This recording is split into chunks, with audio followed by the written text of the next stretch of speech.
From the studios of Boise State Public Radio, I'm Samantha Wright, filling in for Jim Gaudette. This is Idaho Matters. How would you like to go golfing on the moon? What about a hot air balloon ride on Venus? And how hard would it be to just make coffee on Titan? These are some of the questions Professor John Morse decided to ask in his book, Daydreaming in the Solar System.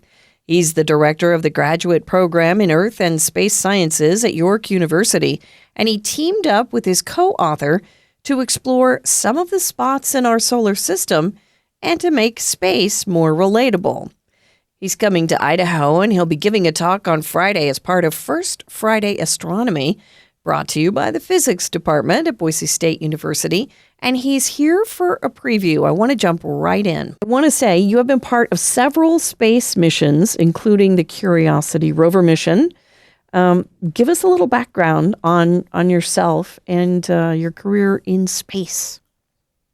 Absolutely. So I started off in my undergraduate at the University of Toronto, essentially, in this program, learning how to build spacecraft. But as I went through that, what I discovered is that I really wanted to be able to operate them, to use them on other planets. So Canada didn't actually have a program for that, but there was one in Arizona. So I went down to the University of Arizona at Tucson, and that's where I did my graduate work. And I got to be a part of a bunch of space missions while I was doing it. I really loved it. And I've tried to keep that up ever since when I've had the chance. Well, it's got to be fascinating. I mean, on a rover mission, how much fun is that? That had to be great fun. Oh, it's so neat. And now I get to bring students onto it as well. And the fun thing with a rover mission is that you're sitting there every day having your meetings, deciding what are we going to do the next day? What scientific questions are we going to try to answer? Where are we going to go? And these rovers are just so capable. So there's lots of options of where to go, and you can really follow the science. I love that idea that you can just sit back and go say, tomorrow I think I'm going to go to that rock on Mars and see maybe what it's made of. That is fascinating. Oh, exactly. I mean, sometimes you get involved in the planning and thinking about the science, and you kind of forget about the whole context of what you're doing, that you're doing this with a robot on Mars. Wow. Okay, so you wrote a book called Daydreaming in the Solar System, and you said you wanted, and I'm quoting here, to open a door to our solar system by communicating on a human level. Tell us about the book. What was the genesis of the book? So really what it was myself and my co-author, Jesse Rogerson, we had a conversation back in 2019 thinking about how we're just so taken with science fiction and how that really involves the reader. But our own solar system is amazing too. So we wanted to have some way of combining sort of the fact and story a little bit, so that we could really draw people in to what these other environments are like in the solar system in terms of actual places, and to do it in a way that's a little bit like walking around in a national park, something like that. That's fascinating. I love that. Okay, so what I've heard about the book, you take folks hiking to distant planets, golfing on the moon, cave diving through one of Saturn's moons. Is this book set in the future? It is. It does imagine that there is some future when human beings have gone out into the solar system. And it's imagining that people can go and enjoy these environments, essentially out of interest, out of pleasure, for enjoyment. Again, the same way as we would with a national park. So we imagine the sorts of activities that people would do in these kinds of places, where maybe you're going for a hike, maybe you're doing a trek, say, around an entire planet, for instance, or you're, like you say, diving into one of Saturn's moons, or flying on Titan. Or for some of them, it's really basic. It's just, what is it like to make coffee in a different place? What is it like to make coffee in a different place? Where did you make coffee? Well, we ended up making coffee on Titan, and it's kind of interesting. Many of us have had the experience of flying and of eating food on aircraft, and it's not the best experience. And That's because the pressure's low and it's not very humid and whatnot. And so the taste is a little bit deadened, right? And so the airlines will add, salt, sugar, fat to try to make the meal more palatable. But on Titan, you have high pressure instead of low pressure. And we wondered, would that make the food taste even better? We did talk to some people who work in hyperbaric chambers, and it turns out that's true.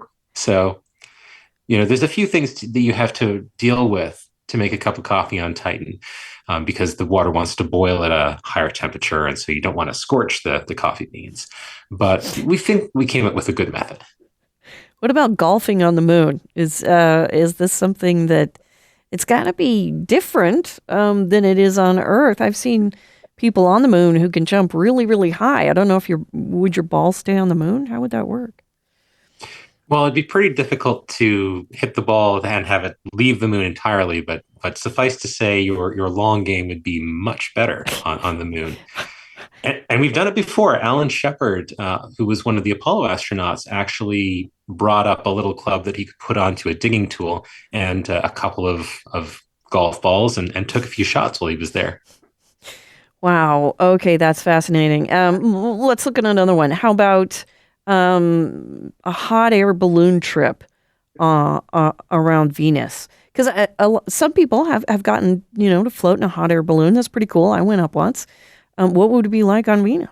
Yeah, Venus is neat. The surface is really hot, almost hellish and high pressure. But if you get up into the clouds, then you've got something that's very much like Earth in terms of the temperature and the pressure. It's carbon dioxide, so you don't want to breathe that in.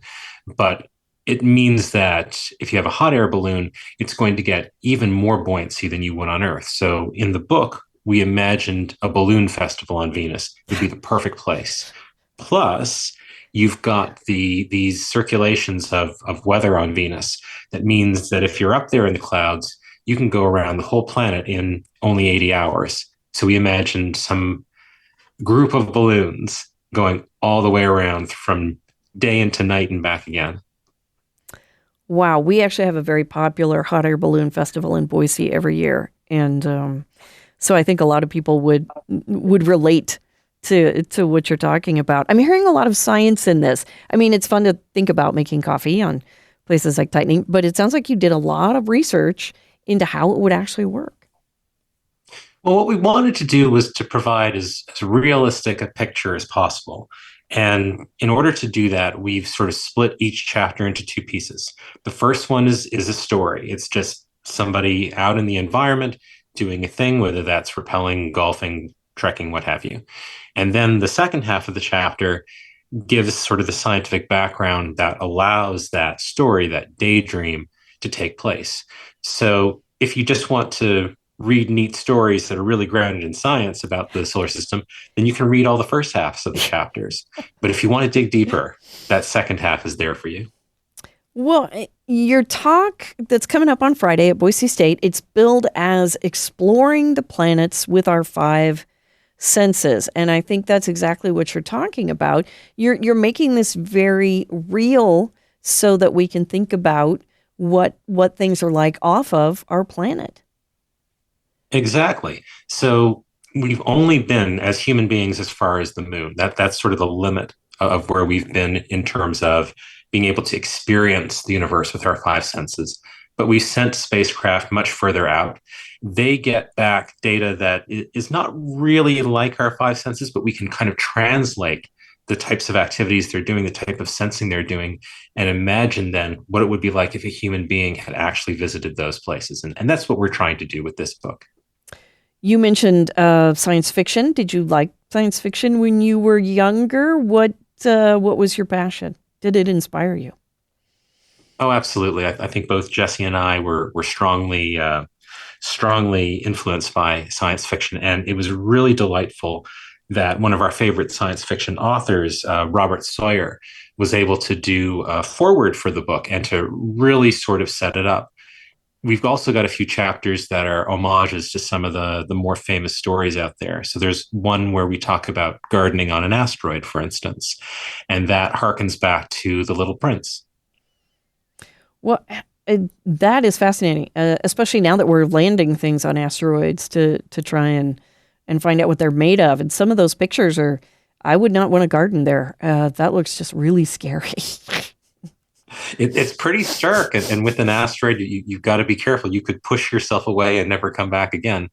But it turns out, surprisingly, that you've got all of the elements and all of the materials and minerals and water that you need to actually garden on some of these things. So we're able to create, one of these really nice stories.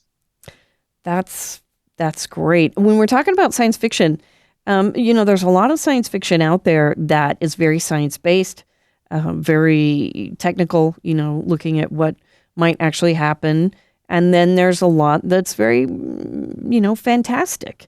Does it matter? Does it still inspire people, regardless of whether the science is totally accurate?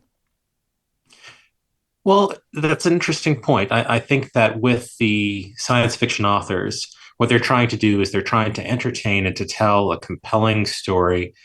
And sometimes, if they run into a pesky piece of science, that they might gloss over that in order to make the story that much more vivid and enhanced. What we wanted to do was to bring out a different quality, to know that in our stories, and as you read through this book, that we're describing things exactly as we know that they exist. So this is, as true to life as you can possibly get. And I still think that what we came up with, still has some decent impact to it. The book is called Daydreaming in the Solar System, and you're going to be talking about it, as I said, Friday at Boise State as part of First Friday Astronomy. What are you hoping people take away from your talk? Well, at the end of the day, what I'm hoping is that they gain a little bit of an appreciation for these other worlds in our solar system as being more than just abstractions, of being their own places that are exotic, yes, but at the same time are understandable to our human senses. And just thinking, how neat it would be to go and stand there, or to, be buoyed up in the atmosphere of Venus or in one of the gas giants, and to just take in that sublime vista. Are you hopeful that might happen someday? I am hopeful. I think it's interesting, actually. When we wrote this book, we were thinking about this idea of having these environments that were true to science that we were describing. But when we sent it out for test reads, the thing that came back to everyone was just how optimistic and hopeful the book would be. The idea that we would have a future where perhaps human beings are able to go and explore these places. That I think is a lovely future to imagine. It is. It is. Along with coming to Boise State, I believe you're also going to be at the Haley Public Library on Saturday for a talk there, and a little stargazing that night. You looking That's forward? right. Yeah, you looking forward to coming to Idaho? Oh, absolutely. I have my astronomical binoculars packed because it's quite wintry where I am right now. Wonderful. I want to thank you so much. This is great, and appreciate your time. Well, thanks so much for having me. We've been speaking with Professor John Morse. He's the director of the graduate program in Earth and Space Sciences at York University, and he's the co-author of the book Daydreaming in the Solar System. He's speaking at First Friday Astronomy tomorrow night at Boise State as a guest of the physics department, and he'll be at the Haley Public Library on Saturday for a talk at 5 p.m., plus a little stargazing that night. You've been listening to Idaho Matters from Boise State Public Radio. I'm Gemma Gaudette.